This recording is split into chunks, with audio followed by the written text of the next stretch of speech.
செவ்வாழையில இருக்க மாதிரி மருத்துவ குணம் வேற எதுலையுமே இல்லை. வயிற்று பிரச்சனையில இருந்து, அஜீரண கோளாறுல இருந்து, மலச்சிக்கல்ல இருந்து, மனச்சிக்கல் வரைக்கும் எல்லாத்தையும் செவ்வாழை தீர்த்து வச்சிரும். செவ்வாழை மலச்சிக்கலை போக்கும்னு எல்லாருக்கும் தெரியும். அது எப்படி மனச்சிக்கலை போக்கும்?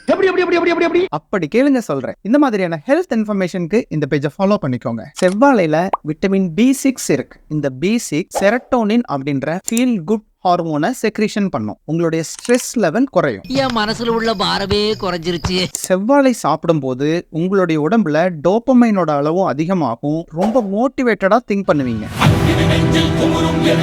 எண்ட் ஸ்டேஜ் கிட்னி டிசீஸ் இருக்கிறவங்க செவ்வாழை பழம் எடுத்துக்க வேண்டாம். டயபெட்டிஸ் இருக்கிறவங்க குறைந்த அளவில் எடுத்துக்கோங்க. ஹோமோசிஸ்டின் அப்படின்ற அமினோ ஆசிட் லெவலை கட்டுப்பாட்டில் வச்சுக்கிறதால ரத்த குழாய்களை ஸ்ட்ரென்தன் பண்ணி ஸ்ட்ரோக், ஹார்ட் அட்டாக் போன்ற நோய்கள்ல இருந்து பிரிவென்ட் பண்ணும். இது மட்டும் இல்லாம செவ்வாழை இல்லற வாழ்க்கைக்கு எவ்வளவு முக்கியம் அப்படின்றத பார்ட் 2ல சொல்றேன்.